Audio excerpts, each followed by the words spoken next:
Hello and welcome all of you. Macro economics में national income accounting अर्थात राष्ट्रीय आय की गणना करना एक बहुत महत्वपूर्ण स्थान रखता है। हम सब जानते हैं, आपने भी पेपर में न्यूज़पेपर में पढ़ा होगा कि जीडीपी के बारे में, सकल घरेलू उत्पाद। अगर सकल घरेलू उत्पाद की वृद्धि की दर अधिक होती है तो ये माना जाता है कि हमारी अर्थव्यवस्था स्ट्रांग है और सरकार अपने दायित्व बहुत अच्छी तरीके से निभा रही है और सरकार की भी प्रशंसा होती है। दूसरी ओर अगर जीडीपी के बढ़ने की दर कम होती, कई बार होता है जीडीपी 5% पहुंच गई, तो सरकार के लिए भी ये एक चिंता का विषय हो जाता है और सरकार ये कोशिश करेगी कि हमारी अर्थव्यवस्था में क्या ऐसा चेंजेस किए जाएं जिससे हमारी जीडीपी में जो वृद्धि हो रही है उसकी दर को बढ़ाया जा सके। तो इस सब्जेक्ट को समझने के लिए, इस विषय को समझने के लिए हमारे लिए बहुत आवश्यक है कि हम ये जाने कि किस प्रकार से जीडीपी की गणना की जाती है।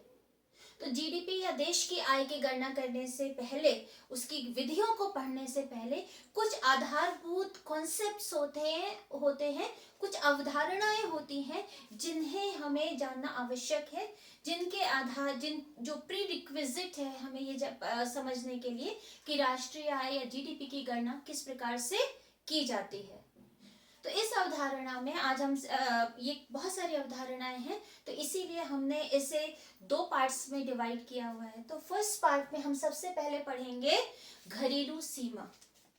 तो हमारा फर्स्ट टॉपिक है घरेलू सीमा।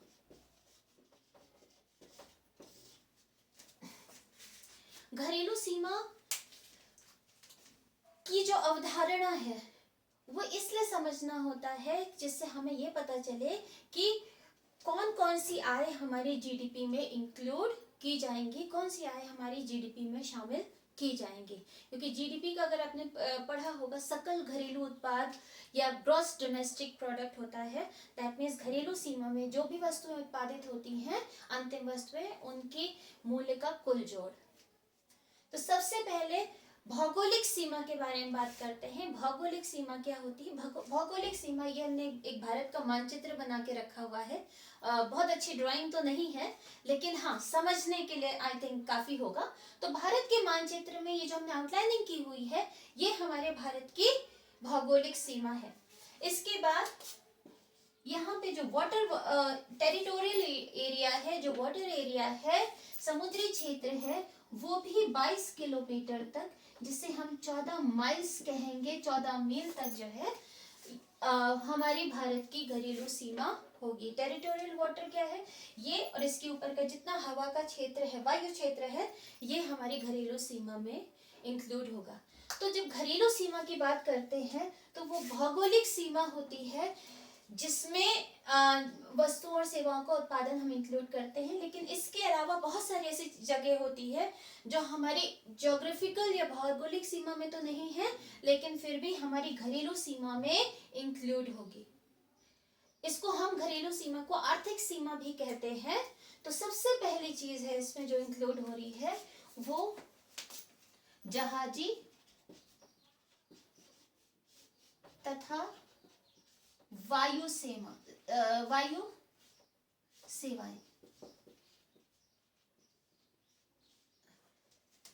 जहाजी अर्थात पानी के जहाज की सेवाएं, और वायु सेवाएं जो हमारी हवाई जहाज चलते हैं उससे रिलेटेड सेवाएं। तो वायु सेवाएं अगर एयरक्राफ्ट्स की बात करें तो हमारा इंडियन एयरलाइंस है। हमारे इंडियन एयरलाइंस या जेट एयरवेज, ये भारत की वायु सेवाएं प्रदान करती हैं। ये विश्व में किसी भी स्थान पर अपनी सेवा प्रदान करे, ये रहेगी हमारी भारत की घरेलू सीमा। उदाहरण के लिए यहाँ पे श्रीलंका है, यहाँ कहीं आपका ऑस्ट्रेलिया होगा। तो यदि इंडियन एयरलाइंस के हवाई जहाज श्रीलंका से ऑस्ट्रेलिया के बीच में अपनी सेवाएं प्रदान कर रहे हैं, तो ना तो ये श्रीलंका की घरेलू सीमा होगी, ना तो श्रीलंका की होगी, ना ही ऑस्ट्रेलिया की, बल्कि ये भारत की घरेलू सीमा होगी। उसी तरह अगर इनके बीच में पानी के जहाज जा रहे हैं जो भारत की किसी कंपनी के द्वारा ओन किए जा रहे हैं, भारत के स्वामित्व किसी कंपनी के स्वामित्व में है, तो वो भी भारत की घरेलू सीमा होगी। तो जहाज और पानी के जहाज और वायु सेवाएं जिस देश की होती हैं उस देश की घरेलू सीमा होती है और वहां की जीडीपी में इंक्लूड किया जाता है। दूसरा है फिशिंग वेसल। बहुत सारे आपने सुना होगा मछुआरे जाते हैं पानी इंटरनेशनल वाटर्स में वो मछलियां पकड़ने के लिए। मान लीजिए इंडियन ओशियन में यहाँ पे भारत का एक जहाज गया हुआ है मछली पकड़ने के लिए। ये कौन सी सीमा है? ये अंतरराष्ट्रीय समुद्र है, ये अंतरराष्ट्रीय समुद्री क्षेत्र है, किसी देश की सीमा नहीं है। लेकिन क्योंकि हमें इस एरिया में यहाँ पे हमें मछली पकड़ने का एक क्षेत्र अधिकार दिया गया है, तो ऐसी स्थिति में ये भारत की घरेलू सीमा होगी। तो इसमें मछली पकड़ने वाले जो जहाज होते हैं वाले जहाज या बहुत सारे मछुआरे होते हैं जो पानी में जाके मछली पकड़ते हैं, ये भी हमारे भारत की घरेलू सीमा होती है। इसके अलावा अंतरराष्ट्रीय समुद्री मार्ग में इंटरनेशनल वाटर्स में अगर हम तेल निकालते हैं, बहुत जगह हम तेल निकालते हैं या फिर नेचुरल गैस निकालते हैं, तो इसके बहुत सारे फ्लोटिंग प्लेटफॉर्म्स भी होते हैं और कुछ फिक्स स्टेशन भी होते हैं। तो जहाँ पे हमें अधिकार मिला होता है तेल निकालने का, वो हमारी घरेलू सीमा होगी। तो इसमें हम क्या लिख सकते हैं? कच्चा तेल तथा नेचुरल गैस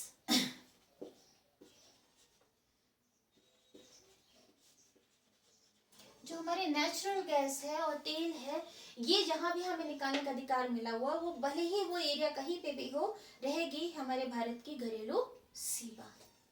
इसके पश्चात नेक्स्ट होता है दूतावास, कॉन्सुलेट और सैनिक बेस।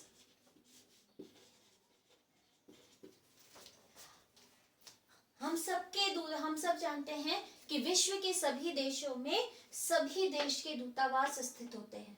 दूतावास का काम क्या होता है कि हम विदेश में रहने वाले जो हमारे नागरिक होते हैं, तो जिस वहां पे उनकी सुरक्षा की जिम्मेदारी और उनके हित के ध्यान में रखते हुए दूतावास काम करता है।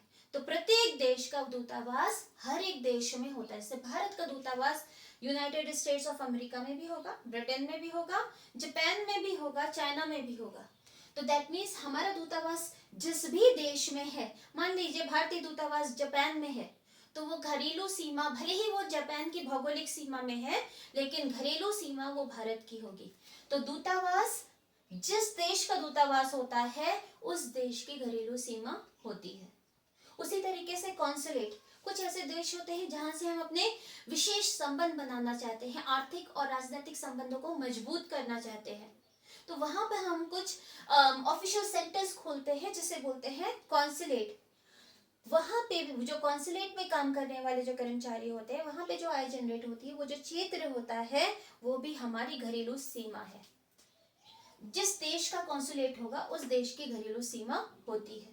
इसके अलावा सैनिक बेस, मान लीजिए अफगानिस्तान में पहले बहुत सारे देशों की आर्मी गई थी, यूनाइटेड स्टेट्स ऑफ अमेरिका की आर्मी अभी भी अफगानिस्तान में है, ब्रिटेन की आर्मी है।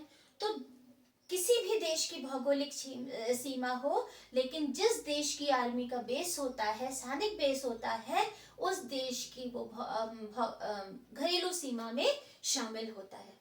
तो हमारे देश की भौगोलिक सीमा के साथ साथ हमारे देश से बाहर, ये भौगोलिक सीमा से बाहर जहां पे भी ये चीजें उपलब्ध, जहां पे भी ये चीजें स्थित होंगी, वो हमारे देश की घरेलू सीमा होगी। इसके अलावा कुछ ऐसी चीजें होती हैं जो हमारी भौगोलिक क्षेत्र में तो होंगी, लेकिन फिर भी हमारी घरेलू सीमा नहीं है, हमारे देश की घरेलू आय में वो इंक्लूड नहीं होगा। इसमें पहली चीज होती है विदेशी दूतावास। विदेशी दूतावास, हर देश का दूतावास हर देश में स्थित होता है। मान लीजिए हमारा दिल्ली में स्थित है ब्रिटेन का दूतावास, तो ऐसी स्थिति में ये दूतावास हमारी घरेलू सीमा नहीं होगी, भारत की घरेलू सीमा नहीं होगी, बल्कि ब्रिटेन की घरेलू सीमा होगी।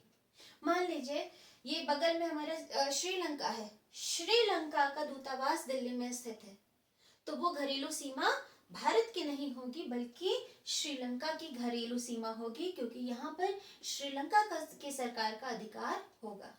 उसी तरीके से विदेशी कॉन्सुलेट, विदेशी सैनिक बेस,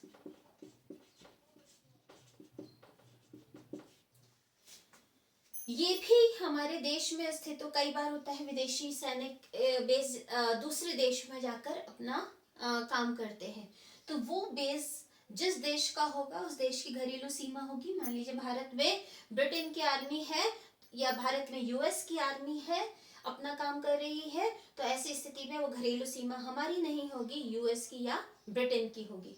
उसी तरीके से कॉन्सुलेट, यदि हमारे देश में किसी अन्य देश का कॉन्सुलेट है, मान लीजिए बांग्लादेश का कॉन्सुलेट है, तो वो कॉन्सुलेट बांग्लादेश की घरेलू सीमा होगी, ना कि भारत की। इसके अलावा ये फर्स्ट है, this is second, third and fourth में आ जाएगा अंतरराष्ट्रीय संस्थाएं।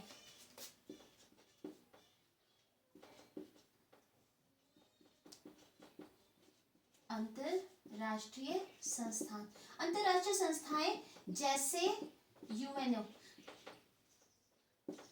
WHO, आजकल तो आप लोग WHO का, वर्ल्ड हेल्थ ऑर्गेनाइजेशन बहुत सुनने में आ रहा है, कोरोना वायरस के लिए बहुत सारी पॉलिसीज बना रही है। यूनाइटेड नेशंस ऑर्गेनाइजेशन, ये सारी संस्थाएं किसी भी देश में स्थित हो इनके ऑफिस, ये उस देश की भौगोलिक सीमा या उस देश की घरेलू सीमा में शामिल नहीं होंगे, ये अंतरराष्ट्रीय क्षेत्र होते हैं। दिल्ली में स्थित यूनाइटेड नेशंस ऑर्गेनाइजेशन का ऑफिस दिल्ली का, हमारे भारत का नहीं है, ये अंतरराष्ट्रीय क्षेत्र है।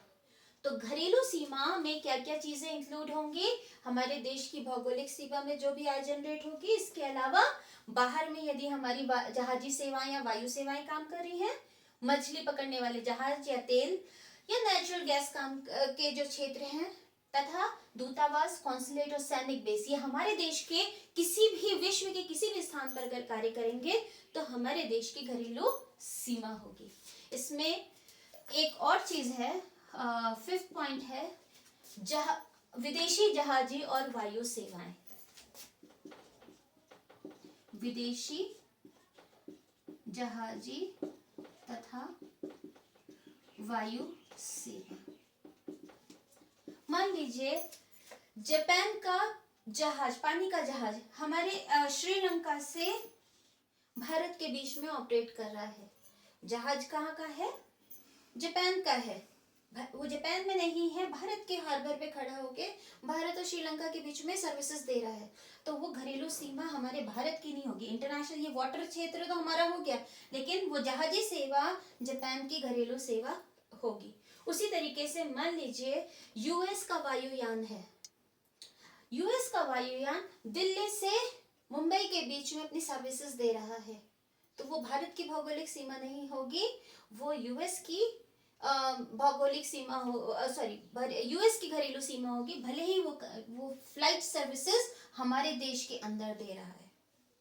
तो ये सारी चीजें हमारे देश की घरेलू सीमा में शामिल नहीं होंगी, तथा इसके अलावा हमारे देश की भौगोलिक सीमा में अन्य जो भी उत्पादन होते हैं वो देश की घरेलू आय में शामिल होंगे।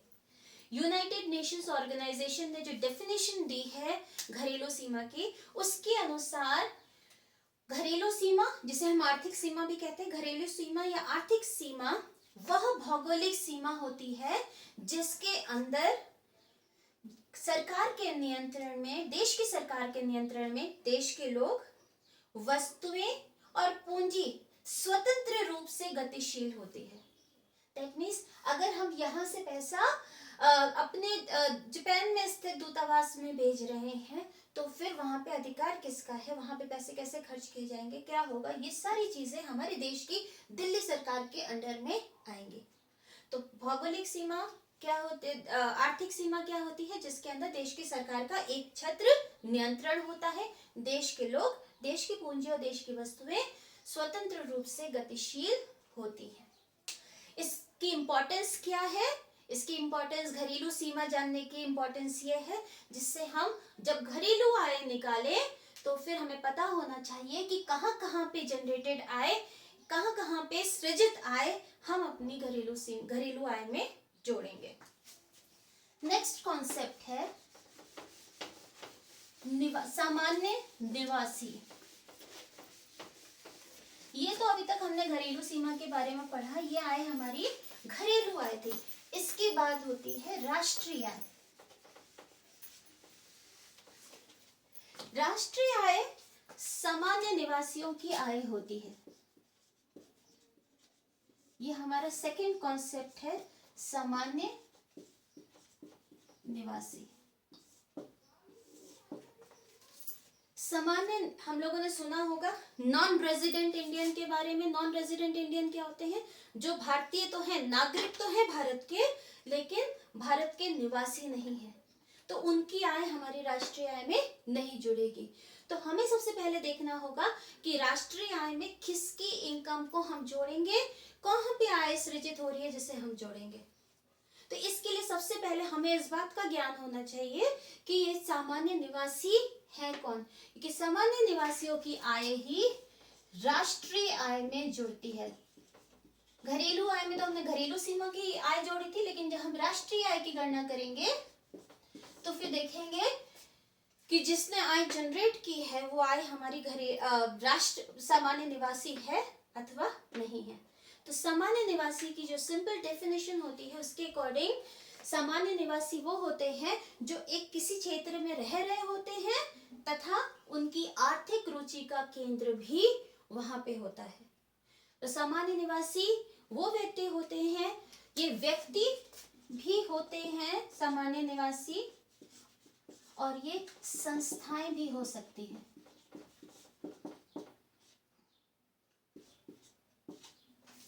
व्यक्ति जैसे आप और हम, संस्थाएं जैसे state bank of India, Reliance industries और भी बहुत सारी संस्थाएं जो भी काम कर रही हैं। तो सामान्य निवासी जानने के लिए क्या आवश्यक है, हमें ये पता होना चाहिए कि जो आर्थिक रुचि है, इनकी आर्थिक रुचि का जो केंद्र है जिस देश में स्थित होता है उस देश के वो सामान्य निवासी होते हैं। अब आर्थिक रुचि होता क्या है, हम आर्थिक रुचि, हम मानते हैं कि आर्थिक रुचि का केंद्र है तो वो सामान्य निवासी हैं, उनकी इनकम को हम राष्ट्रीय आय में इंक्लूड करेंगे। लेकिन आर्थिक रुचि होती क्या है? आर्थिक रुचि का मतलब है कि वो पहली चीज किसी स्थान की भौगोलिक सीमा में रह रहे होते हैं, भौगोलिक सीमा में रह रहे होते हैं। पॉइंट नंबर 2, वो वहां पे अपनी आर्थिक गतिविधियां भी उसी देश में कर रहे होते हैं। तो आर्थिक गतिविधियां क्या होती हैं? 3 तरीके की आर्थिक गतिविधियां की जाती हैं जो हम आप सब करते हैं। पहला होता है कमाना, दूसरा होता है व्यय करना, और तीसरा होता है बचत करना। तो जिस भी देश में कोई व्यक्ति या कोई संस्था कमा रही है, व्यय कर रही है, बचत कर रही है, उस देश में उसका आर्थिक रुचि का केंद्र होता है और वो उस स्थान के सामान्य निवासी होते हैं। सामान्य निवासी को अगर हम पहचानना हो कि कब कौन सी एक समयावधि होती है जिस समयावधि के लिए मिनिमम उन्हें किसी स्थान पर रहना होता है जिससे वो उस स्थान के सामान्य निवासी बन पाए, तो वो समयावधि होती है 12 महीने।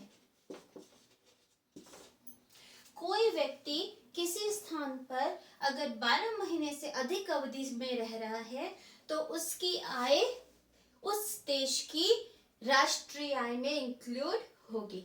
तो सामान्य निवासी की सबसे महत्वपूर्ण जो पहचान है वो ऐसा है कि वो किसी स्थान पर 12 महीने से अधिक रह रहा है। तो 12 महीने से रहने का मतलब वो खर्च भी वहीं पे करेगा, बचत भी वहीं करेगा और हो सकता है वो कमाने का कार्य भी वही करे। अब सामान्य निवासी में कौन इंक्लूड नहीं होते हैं?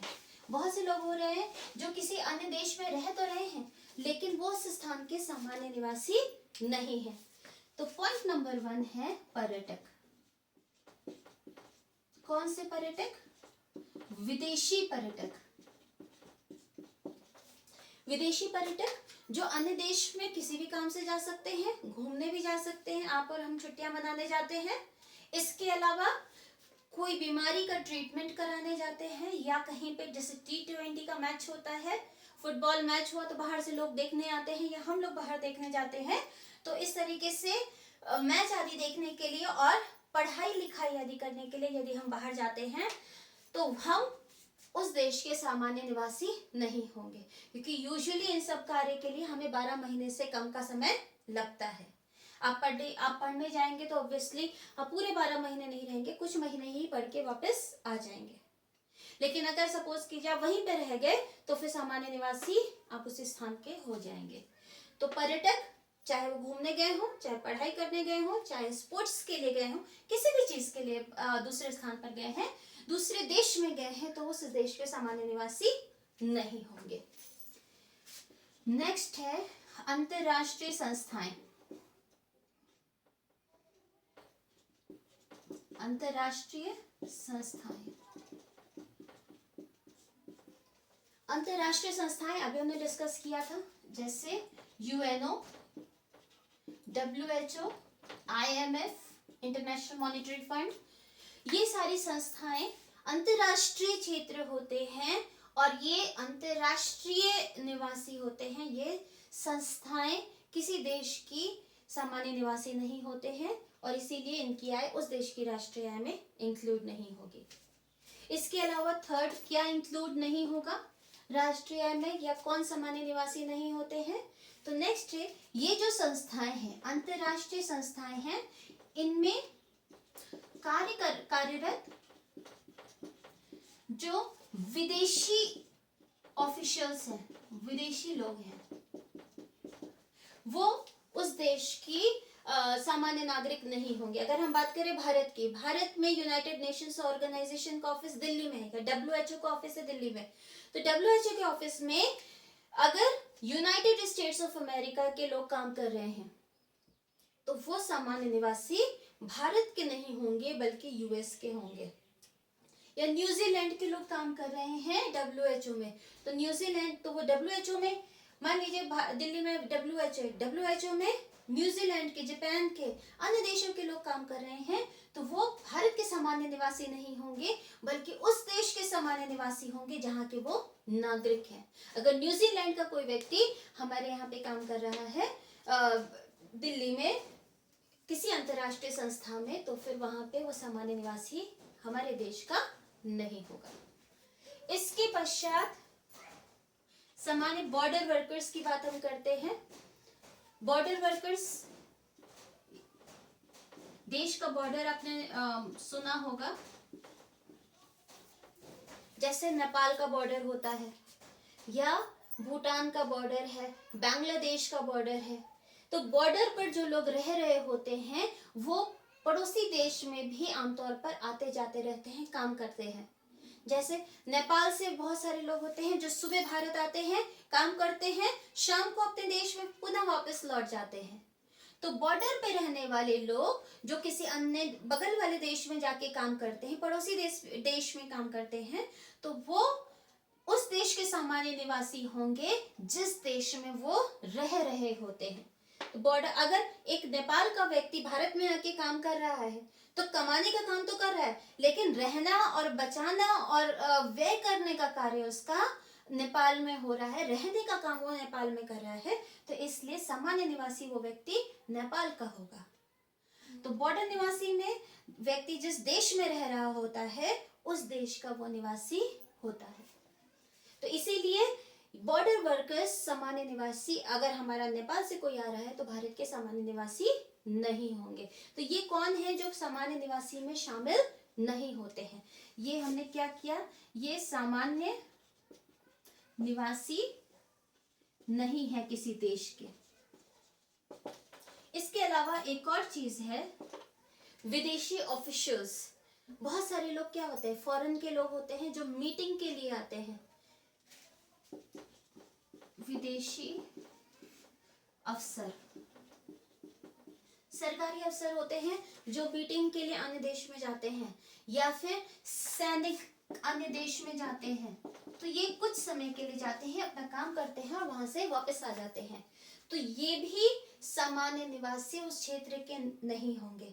मान लीजिए हमारे नेपाल की आर्मी का कोई व्यक्ति भारत में आता है, कोई ऑफिसर नेपाल का भारत में आता है, तो वो भारत का सामान्य निवासी नहीं होगा, बल्कि वो नेपाल का सामान्य निवासी होगा। वो अपना काम करके वापस लौट जाएगा। तो सामान्य निवासी की आय जो भी जहां पे भी जनरेट होगी, सामान्य निवासी की आय हमारे देश में भी जनरेट हो सकती है और हमारे देश के बाहर भी जनरेट हो सकती है। एक उदाहरण लेके चलते हैं, जैसे एसबीआई। एसबीआई की ब्रांच अगर हमारी ब्रिटेन में है, ये ग्रेट ब्रिटेन में हमारी एसबीआई की ब्रांच है, वहां पे वो प्रॉफिट कमा रही है, तो वो प्रॉफिट कहाँ आएगा, वापस भारत में आएगा। एसबीआई की ब्रांच कहाँ पे है, ब्रिटेन में है, लेकिन हेडक्वार्टर कहाँ पे है, इंडिया में है।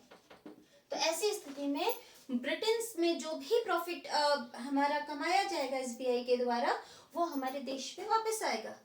तो एसबीआई भले ही घरेलू क्षेत्र है, किसका घरेलू क्षेत्र है, ब्रिटेन का घरेलू क्षेत्र है, इसका ये वाला लाभ जो ब्रिटेन में अर्जित कर रहा है एसबीआई, वो हमारी घरेलू आय में तो इंक्लूड नहीं होगा, लेकिन हमारी राष्ट्रीय आय में इंक्लूड होगा। क्यों? क्योंकि वो भारत का सामान्य निवासी है। इसी तरीके से मान लीजिए कोई व्यक्ति 3 महीने के लिए किसी कंपनी से भेजा जाता है, जर्मनी में जाके अपना काम करके वापस आता है। बहुत सारे आईटी सेक्टर में काम करते हैं लोग, कुछ महीनों के लिए प्रोजेक्ट पर जाते हैं और वो प्रोजेक्ट कंप्लीट करके वापस आ जाते हैं। तो वो लोग कहाँ के रहने वाले, भारत के हैं। 12 महीने से कम अवधि के लिए अगर वो जर्मनी गए हैं, वहां काम कर रहे हैं, तो लेकिन वहां पे जो भी आय जनरेट हुई है जर्मनी में, वो आय प्रॉफिट का वो भाग हमारे भारत में आएगा, उनके इनकम का भाग भारत में आएगा, तो वो भारत के सामान्य निवासी है, भारत की राष्ट्रीय आय में इंक्लूड होगा। तो हमें ये चीज दिमाग में रखनी है कि घरेलू सीमा में जो आय जनरेट हो रही है वो जीडीपी या घरेलू आय में इंक्लूड होगी। उसी तरीके से जो निवासी सामान्य निवासियों की जो आय है वो देश की राष्ट्रीय आय में इंक्लूड होगी। ये घरेलू आय और राष्ट्रीय आय के कॉन्सेप्ट्स हम आगे वाली क्लासेस में पढ़ेंगे, इसके क्योंकि इससे पहले हमें थोड़े और कॉन्सेप्ट्स भी समझने हैं।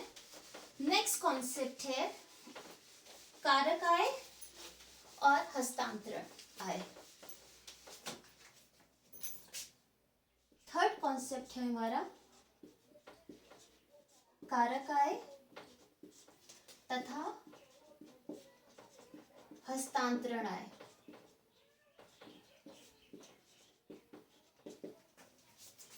कारक आय क्या होते हैं? उत्पादन के कारकों के बारे में हमने पिछले क्लासेस में पढ़ा था। पिछली क्लास में देखा था कि उत्पादन के 4 कारक होते हैं। कौन से? भूमि, श्रम, पूंजी और उद्यम वृत्ति। तो उत्पादन के कारकों को जो भी इनकम मिलती है उसे हम बोलते हैं कारक आय। 4 आय कारक सर्विसेज हमने एक ये पढ़ा था, हाउस होल्ड था और ये फर्म सेक्टर था। यहाँ से हम उत्पादन के कारक भेज रहे हैं और यहाँ से फैक्टर पेमेंट या कारक का भुगतान आ रहा है। तो ये भुगतान 4 तरीके का हमारा भुगतान था। भूमि के लिए किराया, श्रम के लिए वेतन तथा मजदूरी, पूंजी पर ब्याज और उद्यम वृत्ति पर लाभ। तो कारक आय का अर्थ है कि ये 4 आय जो उत्पादन के कारकों को मिल रही है उसे हम बोलते हैं कारक आय। कौन कौन से इंक्लूड होते हैं? भूमि पर किराया, श्रम पर मजदूरी, पूंजी, ब्याज, उद्यम वृत्ति पर लाभ। ये जो आय है इसे हम कारक आय कहते हैं। जब ये कारक आय तभी जनरेट होगी जब हमारी उत्पादक गतिविधि होगी। दैट मीन्स किसी भी वस्तु अथवा सेवा का उत्पादन होगा। जब तक वस्तु या सेवा का उत्पादन नहीं होगा ये वाली आय जनरेट नहीं होगी। तो जब राष्ट्रीय आय की या घरेलू आय की हम गणना करते हैं उसमें सिर्फ हम उत्पादक गतिविधि से रिलेटेड आय ही इंक्लूड करते हैं, इसीलिए राष्ट्रीय आय में सिर्फ कारक आय इंक्लूड होती है। ये कारक आय द्विपक्षीय होती है। दैट मीन्स दो पक्ष होते हैं। मान लीजिए एक व्यक्ति है ए और एक वो फर्म XYZ को अपनी सर्विसेज दे रहा है। यहां पर क्या दे रहा है? वो अपना श्रम दे रहा है ए।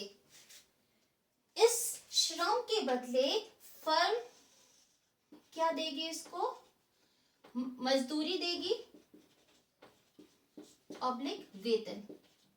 जैसे हमने लास्ट टाइम किया था, मजदूरी टेम्परेरी होती है। टेम्परेरी बेसिस पर अगर हमें दैनिक या वीकली पे हम देते हैं तो मजदूरी होती है, और परमानेंट एम्प्लॉइज को जो दिया जाता है वो होता है वेतन। तो अगर ए ने XYZ फर्म को अपनी सर्विसेज दी, श्रम दिया, तो उसके बदले में फर्म ने ए को पैसा दिया, मजदूरी दी। तो दैट मीन्स यहाँ पे दो पक्ष हो रहे हैं, टू वे कम्युनिकेशन हो रहा है। एक तरफ हम दे रहे हैं, दूसरी तरफ ले रहे हैं। तो कारक आय तब जनरेट होती है जब कोई उत्पादक गतिविधि होती है और ये द्विपक्षीय होती है। दैट मीन्स एक हाथ दिया और एक हाथ लिया। तो कारक आय क्या होती है? कारक आय उत्पादन के कारकों को दी गई आय होती है। ये तब जनरेट होगी जब उत्पादक गतिविधि हो और ये द्विपक्षीय होती है। दूसरी आय होती है हस्तांतरण आय। हस्तांतरण आय में किसी भी प्रकार की उत्पादक गतिविधि नहीं होती है। उदाहरण के लिए अभी जैसे कोरोना ही इस समय कोरोना वायरस चल रहा है, तो बहुत सारे ऐसे गरीब देश हैं जहां पे अनुदान दिया जा रहा है। तो ऐसी स्थिति में उनको जो अनुदान मिल रहा है वो किसी कार्य के बदले नहीं मिल रहा है। बहुत सारे गरीबों, हमारे देश में भी बहुत सारे निर्धन लोगों को भी कुछ सेवाएं, कुछ उनको हेल्प दी जा रही है, मौद्रिक हेल्प दी जा रही है। तो वो हेल्प किसी काम के बदले नहीं दी जा रही है, बल्कि एक पक्षीय यानी कि बिना किसी कार्य के, बिना किसी उत्पादक गतिविधि के दी जा रही है। उसी तरीके से मान लीजिए आपका भाई है, आपका भाई विदेश में रह रहा है और विदेश से आपको पैसे भेजता है। तो क्या हुआ? आप अपने भाई के लिए कोई काम कर रहे हो? नहीं कर रहे हैं। तो इस तरह की आय को बोलते हैं हस्तांतरण आय। वृद्धावस्था पेंशन, बहुत सारे ऐसे लोग होते हैं जिनका कोई सपोर्ट नहीं होता, फाइनेंशियल सपोर्ट नहीं होता, बच्चे नहीं होते हैं, आय का कोई स्रोत नहीं होता। तो ऐसी स्थिति में सरकार क्या करती है? सरकार उन्हें कुछ पैसे देती है जिससे उनका गुजारा चल पाए। तो ये इसके लिए उन वृद्धों ने कभी कोई काम नहीं किया, सरकार को इसके बदले में कोई सर्विसेज नहीं दी। जो पैसा उनको मिल रहा है 1000, 2000, 3000 जितना भी मिल रहा है, उसके बदले में उन लोगों ने कोई उत्पादक गतिविधि नहीं की। तो इसमें हम कैसे करेंगे? जैसे वृद्धावस्था पेंशन, इसमें ध्यान रखिएगा सेवानिवृत्ति पेंशन नहीं होगी। जो रिटायरमेंट के बाद पेंशन मिलती वो नहीं होगी, क्योंकि रिटायरमेंट के बाद आपको जो पेंशन मिलेगी उसके लिए आपने लाइफ लॉन्ग, जो 60 साल की उम्र तक आपने काम किया है, उस काम के बदले में आपको मिल रही है, उत्पादक गतिविधि के बदले में। लेकिन वृद्धावस्था पेंशन किसी कार्य के बदले नहीं मिल रही। उपहार, इसके अलावा छात्रवृत्ति, बहुत सारे बच्चे होते हैं जो पढ़ने में बहुत तेज होते हैं, उन बच्चों को सरकार और कुछ प्राइवेट संस्थाएं भी छात्रवृत्ति देती हैं जिससे वो अपनी पढ़ाई को आगे बढ़ा सके। इसके लिए उन छात्रों ने कोई काम नहीं किया है, कोई उत्पादक गतिविधि नहीं की है, सिर्फ उनको अपने यूज के लिए ये पैसे दिए जा रहे हैं। तो हस्तांतरण आय क्या होती है? जिसके बदले कोई कार्य नहीं किया जाता है, बिना कार्य के, बिना काम के ये आय दी जाती है। सिर्फ यही नहीं होती, एटसेट्रा, मतलब और भी बहुत सारी इसमें आय इंक्लूड होगी, जैसे विधवा पेंशन हो गई, अनुदान हो गया, ये उपहार है, उसके बाद अनुदान हो गया, ये सारी चीजें भी इसमें इंक्लूड होंगी। ये एक पक्षीय होता है।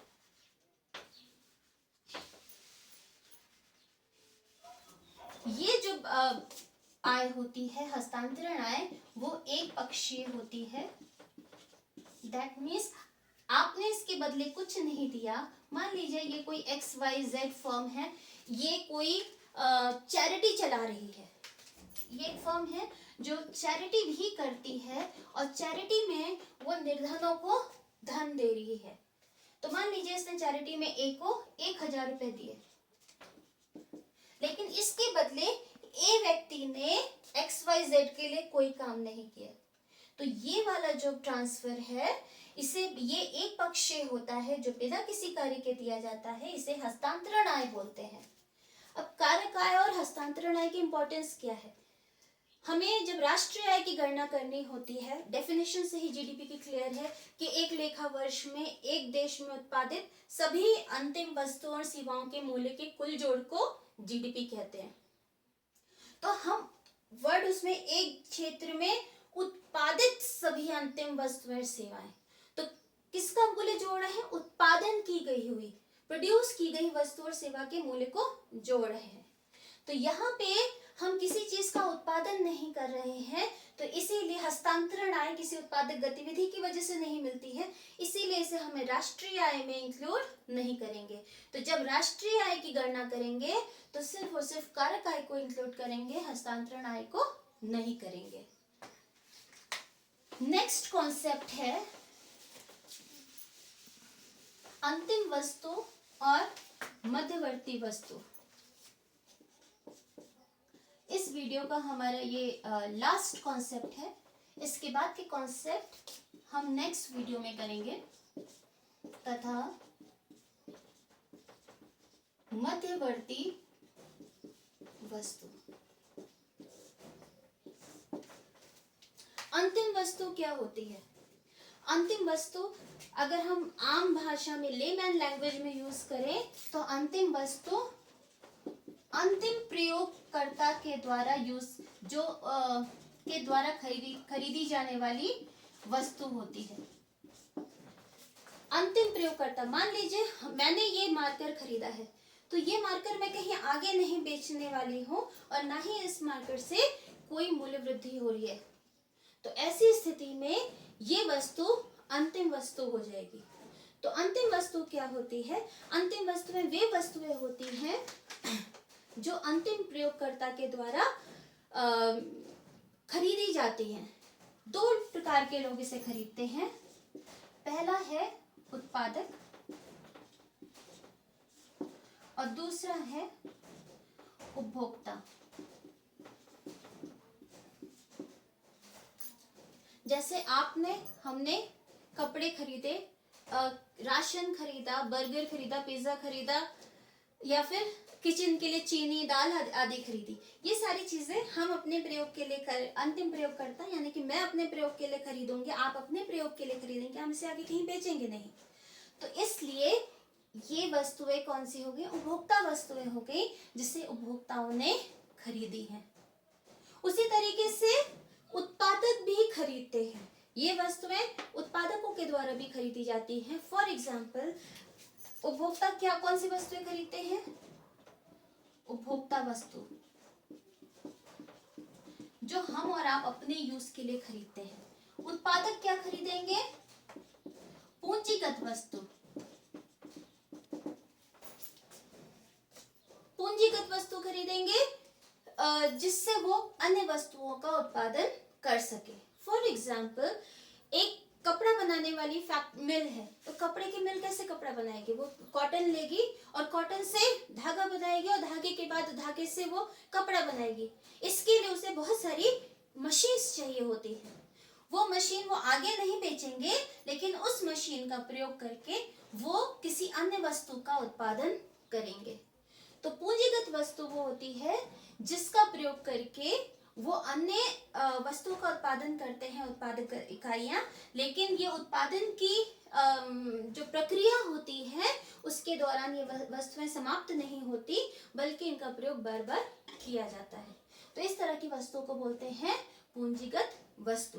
जैसे फॉर एग्जाम्पल एक दवाई की दुकान ने क्या खरीदा, फ्रिज खरीदा। बहुत सारे ऐसे इंजेक्शंस होते हैं, मेडिसिन होती हैं जिनके लिए हमें ठंडा टेम्परेचर चाहिए होता है। तो ऐसी स्थिति में उन्होंने जो फ्रिज खरीदा वो अपने प्रयोग के लिए खरीदा। XYZ मेडिकल स्टोर है, XYZ मेडिकल स्टोर के द्वारा खरीदा गया रेफ्रिजरेटर वो उनके स्वयं के प्रयोग के लिए है, वो आगे बेचने वाले नहीं है। तो इसीलिए अंतिम प्रयोगकर्ता जो भी वस्तु खरीदते हैं, भले ही वो उत्पादक इकाई हो या फिर उपभोक्ता हो, वो अंतिम वस्तु होती है। अंतिम वस्तुओं की दूसरी विशेषता क्या होती है, अंतिम वस्तु उत्पादन की जो बाउंड्री होती है, प्रोडक्शन बाउंड्री होती है, उत्पादन सीमा से बाहर होती है। तो अंतिम वस्तु क्या होती है, उत्पादन सीमा से बाहर होती है। उत्पादन सीमा का अर्थ है कि जब तक वस्तु में कुछ न कुछ चेंजेस किए जा रहे हैं, रॉ मटेरियल कच्चा माल में जब तक कुछ चेंज हो रहा है या अभी भी उसमें मूल्य वृद्धि होनी बाकी होती है, तो ऐसी स्थिति में वो उत्पादन सीमा के अंदर होती है। लेकिन जब वो वस्तु हमने या आपने या अंतिम प्रयोगकर्ता ने खरीद ली, तो उसके बाद उसमें कोई भी मूल्य वृद्धि नहीं होगी, बल्कि उसको सिर्फ यूज किया जाएगा। तो अंतिम वस्तुओं की दूसरी विशेषता क्या होती है, वो उत्पादन सीमा से बाहर होती है। इसीलिए अंतिम वस्तु का जो फॉर एग्जाम्पल हम लेके देते हैं, हमने और आपके हमारे द्वारा खरीदा गया चीनी, किसी परिवार, चीनी किसने खरीदा है, परिवार ने, या फिर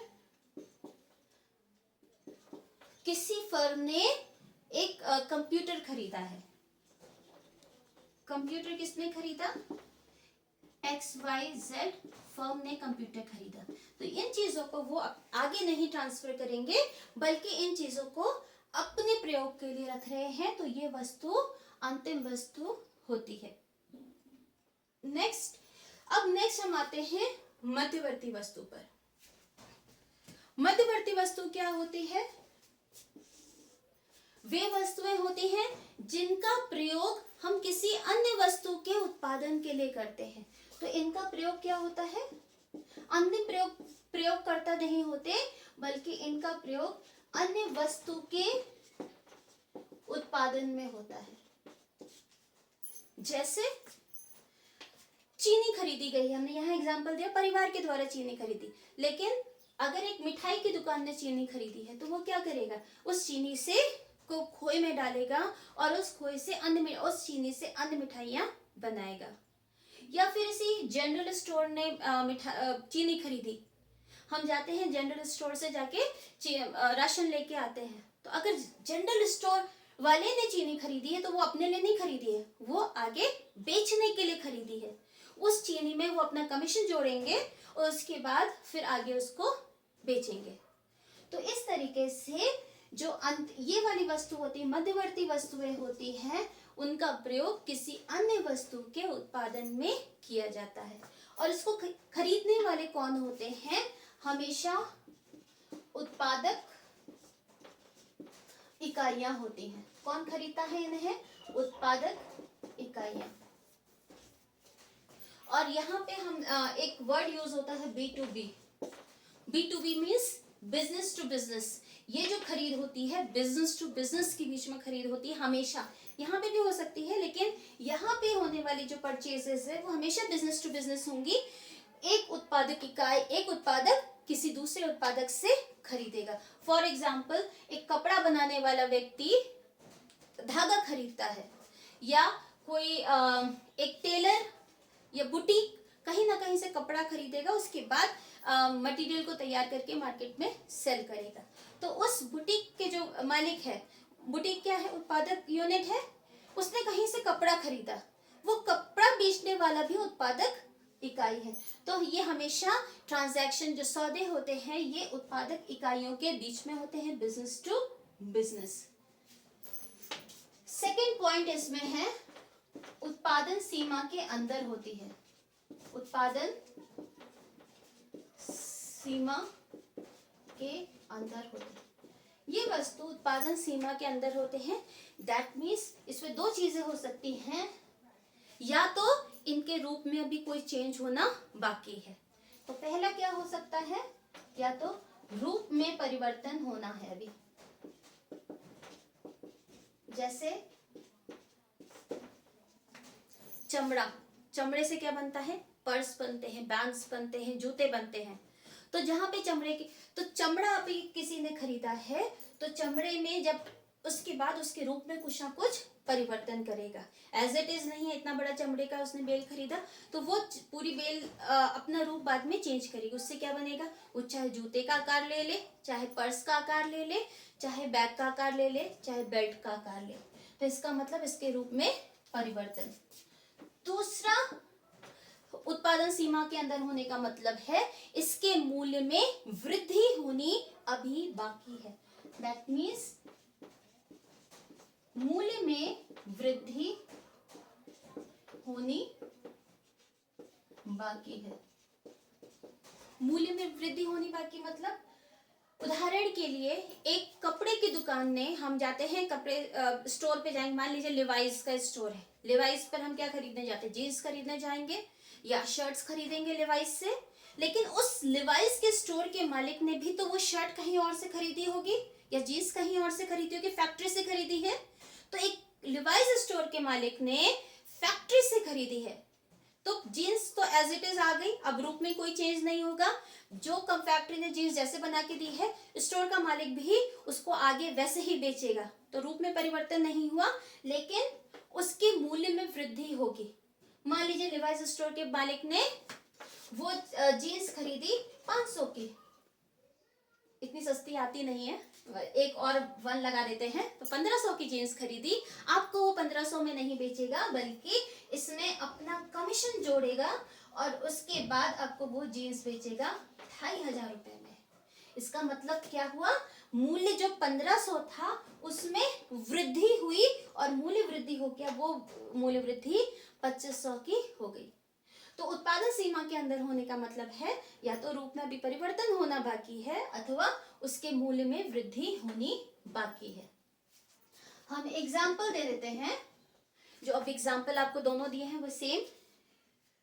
परिवार के द्वारा चीनी खरीदी, अंतिम वस्तु। लेकिन अगर एक मिठाई की दुकान ने, स्वीट शॉप ने अगर चीनी खरीदी है,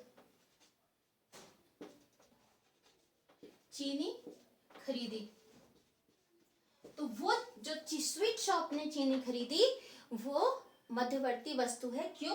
क्योंकि अब वो चीनी अपना रूप बदल के जो दूसरे के पास हस्तांतरित हो जाएगी। दूसरा है कपड़े के किसी कपड़ा बेचने वाले की दुकान के द्वारा या लिवाइस स्टोर के द्वारा शर्ट की खरीद। सेम एग्जांपल जो मैंने बोला है वही लिख देती हूँ। स्टोर के द्वारा शर्ट की खरीद। तो फिर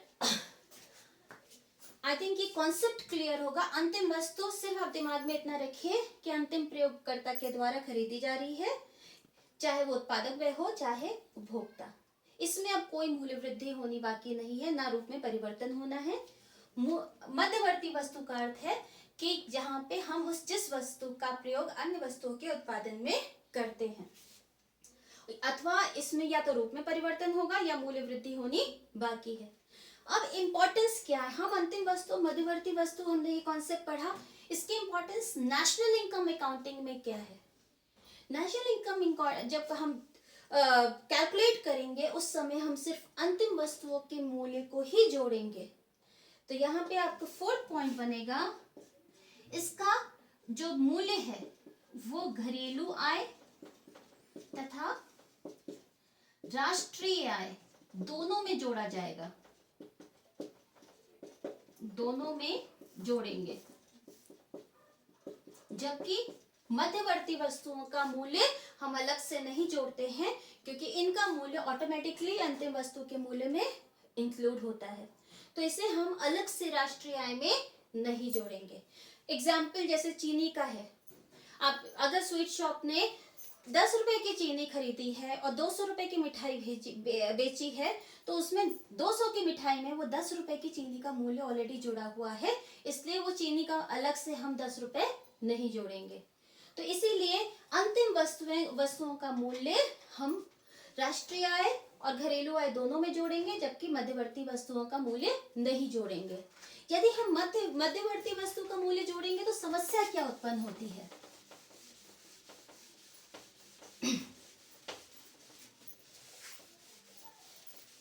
एक पॉइंट इसमें और था, लास्ट पॉइंट, एक इसमें पॉइंट छूट गया है। अंतिम वस्तु की जो डिमांड होती है, मांग अंतिम वस्तु की कैसे होती है? प्रत्यक्ष मांग होती है। कैसे?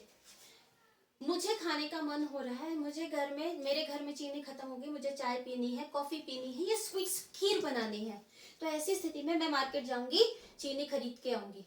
तो इसकी मांग क्या है? मेरी रिक्वायरमेंट के लिए मैं इस वस्तु की मांग कर रही हूँ।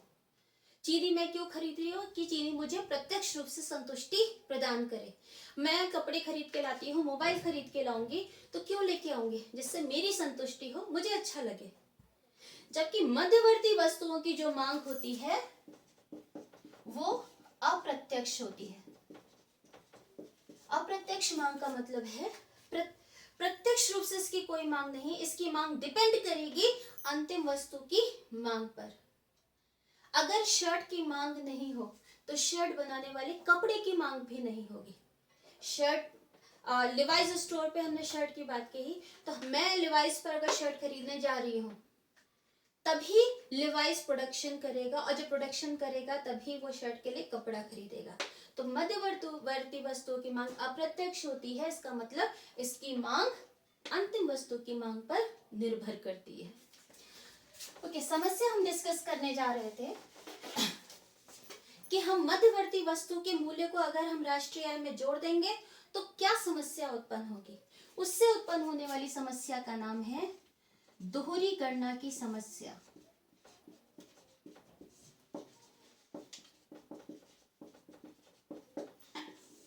नाम से क्लियर है, दोहरी गणना। दोहरी मतलब दो बार, गणना मतलब कैलकुलेशन करना। तो एक ही व्यक्ति का मूल्य, एक ही वस्तु का मूल्य, एक ही सेवा का मूल्य राष्ट्रीय आय में एक से अधिक बार अगर जुड़ गया तो उससे दोहरी गणना की समस्या उत्पन्न होती है, और हमें अपनी राष्ट्रीय आय की जो वैल्यू है, करेक्ट वैल्यू है, वो हमें पता नहीं चल पाएगी। इसीलिए मध्यवर्ती वस्तु के मूल्य को नहीं जोड़ते। एक एग्जांपल से समझते हैं कि दोहरी गणना की समस्या उत्पन्न कैसे होगी। मान लीजिए एक किसान है, किसान ने क्या उत्पादित किया? गेहूं उत्पादित किया। गेहूं का मूल्य है 100 रुपए। अगर हम इसकी बाजार मूल्य की बात करें, इसका बाजार मूल्य है गेहूं का 100 रुपए। दैट मीन्स वो किसान किस मूल्य पर गेहूं को बेचेगा? 100 रुपए में बेचेगा। दूसरा है आटा फैक्ट्री, आटा की फैक्ट्री। अब आटा की फैक्ट्री क्या करेगी? किसान से गेहूं को खरीदेगी, उससे क्या करेगी? आटा बनाएगी। मान लीजिए आटा फैक्ट्री ने 100 रुपए का, पूरे के पूरे 100 रुपए का गेहूं यहां से इसने खरीद के 200 को आटा बना के बेचा। इसके बाद हम ये मानते हैं कि उपभोक्ता ने कुछ नहीं खरीदा, आटा फैक्ट्री का भी सारा आटा किसी और ने खरीदा, किसी कंपनी ने खरीदा। किस कंपनी ने खरीदा? बिस्किट कंपनी ने खरीदा।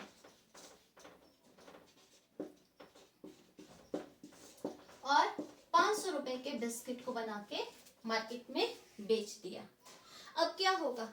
अगर हमने सब चीजों को अलग अलग जोड़ दिया, किसान ने कितने मूल्य का बनाया है? 100 रुपए का, इसने 200 का, फैक्ट्री ने, और बिस्किट की कंपनी ने 500 का। और बिस्किट की कंपनी ने जो उपभोक्ता है, अंतिम उपभोक्ता को ये बिस्किट 500 रुपए में बेच दिया। तो ऐसी स्थिति में अगर हमने जोड़ा तो राष्ट्रीय आय कितनी आ रही है? 100 + 200 = 300, 3 + 5 800, and 800 and 500 = 1300। दैट मीन्स 1300 हमारी जीडीपी निकल के आ रही है, लेकिन वास्तव में क्या 1300 का उत्पादन हुआ है? नहीं। इसीलिए जब हम यहाँ पे मध्यवर्ती मूल्य को हम घटा देंगे, उदाहरण के लिए हम मानते हैं किसान ने कोई भी मध्यवर्ती वस्तु का यूज नहीं किया, एज्यूम कर लेते हैं 0 है, तो इसके उत्पादन का मूल्य तो 100 रुपए। अब आटा फैक्ट्री ने क्या किया, 200 का आटा बना के बेचा, लेकिन 200 का उसने पूरा का पूरा नहीं बनाया है, 200 में उसकी 100 रुपए की तो उसकी खुद की खरीद है, तो इसका मतलब हमने इसको माइनस कर दिया 100 रुपए। क्यों? क्योंकि ये तो मध्यवर्ती उपभोग है। उसी तरीके से बिस्किट कंपनी ने भी पूरे के पूरे 500 का उत्पादन नहीं किया है। बिस्किट की कंपनी ने 200 रुपए तो उसने खरीदे हैं, तो बिस्किट की कंपनी ने कितनी मूल्य की वृद्धि की है? सिर्फ 300 का। तो इसीलिए हमें हर स्तर पर इसकी कैलकुलेशन यदि करेंगे तो जीडीपी यहाँ पे अगर हम देखते हैं तो यहाँ गेहूं का मूल्य यहाँ भी इंक्लूड हो रहा है, उसी गेहूं का मूल्य यहाँ भी इंक्लूड हो रहा है, और उसी गेहूं का मूल्य यहाँ भी इंक्लूड हो रहा है। दैट मीन्स 100 रुपए अगर हम इसको भी जोड़ते हैं, इसको भी जोड़ते हैं इस पे, तो इस ये भी गेहूं का मूल्य, इसमें भी 100 रुपए का गेहूं जुड़ा हुआ है, उसमें भी 100 रुपए का गेहूं जुड़ा हुआ है। दैट मीन्स गेहूं का मूल्य 3 बार जुड़ गया राष्ट्रीय आय की गणना करते समय। इससे वास्तव में जितनी हमारी राष्ट्रीय आय होनी चाहिए उससे कहीं ज्यादा दिख रही है, इसे बोलते हैं दोहरी गणना की समस्या। तो इसीलिए सिर्फ अंतिम प्रयोगकर्ता के पास जो वस्तु गई है सिर्फ हम उसी के मूल्य को जोड़ेंगे, तो अंतिम प्रयोगकर्ता कौन है? हमारा उपभोक्ता। उपभोक्ता ने जो वस्तु खरीदी, इसके द्वारा खरीदी वस्तु कौन सी हुई? अंतिम वस्तु हुई। तो इसीलिए जब हम राष्ट्रीय आय की गणना करते हैं इस बात का ध्यान रखना होता है, अंतिम उपभोक्ताकर्ता के द्वारा खरीदी गई वस्तु के मूल्य को ही हम इंक्लूड करेंगे, जिससे दोहरी गणना की समस्या से बचा जा सकता है। इसके अलावा दोहरी गणना की समस्या से बचने का एक और तरीका है मूल्य वृद्धि। यदि इंग्लिश में आपने पहले सुना होगा वैल्यू एडेड टैक्स, पहले वैट लगता था, तो वैट क्या था? मूल्य वृद्धि। वैल्यू यानी मूल्य, एडिशन मतलब वृद्धि, तो कौन सा कर लगता था? Value added tax. तो मूल्य वृद्धि का मतलब है कि उत्पादन के हर स्तर पर, ये स्टेज 1 है, this is stage 2, this is stage 3, हर स्तर पर जितने भी मूल्य की वृद्धि की जा रही है, यदि हम उस मूल्य की वृद्धि को जोड़ लेंगे तो फिर तब भी हमारी राष्ट्रीय आय करेक्ट होगी। तो पहला तो क्या है? अंतिम वस्तु। दूसरा है मूल्य वृद्धि कैलकुलेट करना। यहाँ पे किसान ने कितने की मूल्य वृद्धि की? मान लिया यहाँ पे 0 कुछ नहीं है, मध्यवर्ती वस्तु का उपभोग नहीं किया, सिर्फ उसने वैल्यू ऐड की है 100 रुपए की। उसके बाद आटा फैक्ट्री ने 100 रुपए का तो गेहूं खरीदा, लेकिन मूल्य वृद्धि इसकी कितनी हुई? इसकी जो टोटल वैल्यू उसने बेचा है सामान, उसमें से हम इसकी मध्यवर्ती उपभोग को घटा देंगे, तो 200 माइनस 100 इज इक्वल टू ₹100। उसी तरीके से बिस्किट कंपनी ने 500 रुपए का बिस्किट खरीदा है, लेकिन 500 का बिस्किट बनाने के लिए उसने 200 का सामान खरीदा है, तो हमने इसमें से 500 में से 200 रुपए को घटाया, वैल्यू कितनी बची हमारी? 300। तो प्रत्येक स्तर की अगर हमने मूल्य वृद्धि को भी जोड़ दिया तो भी हमारी जीडीपी की जो वैल्यू है वो एक्यूरेट आएगी। तो मूल्य वृद्धि विधि से भी कितना आया? 100 plus 200 is equal 200 plus 300 is equal to 500। तो यहाँ पे मूल्य वृद्धि विधि से भी कितनी वैल्यू आई है हमारी? अगर हम मानते हैं 500। उसी तरीके से अंतिम वस्तु या उत्पादन विधि से भी देखेंगे तो अंतिम उपभोक्ता के द्वारा खरीदी गई वस्तु कितने की है? 500। तो हम किसी भी विधि से अगर हम जीडीपी निकालते हैं तो हमें ध्यान रखना होगा कि मध्यवर्ती वस्तु के मूल्य को नहीं जोड़ेंगे। अगर मध्यवर्ती वस्तु के मूल्य को जोड़ते हैं तो फिर दोहरी गणना की समस्या उत्पन्न होगी और सही जीडीपी की वैल्यू हम कैलकुलेट नहीं कर पाएंगे। इस क्लास में इतना ही। नेक्स्ट क्लास में हम कुछ और कॉन्सेप्ट्स को पढ़ेंगे मैक्रो इकोनॉमिक्स और नेशनल इनकम के, और इसके साथ साथ हम कुछ कैलकुलेशन के जो बेसिक्स होते हैं, क्योंकि नेशनल इनकम अकाउंटिंग में बहुत सारी कैलकुलेशन है, तो उसके कुछ बेसिक्स को भी पढ़ेंगे। फिर मिलते हैं नेक्स्ट क्लास में। Thank you so much.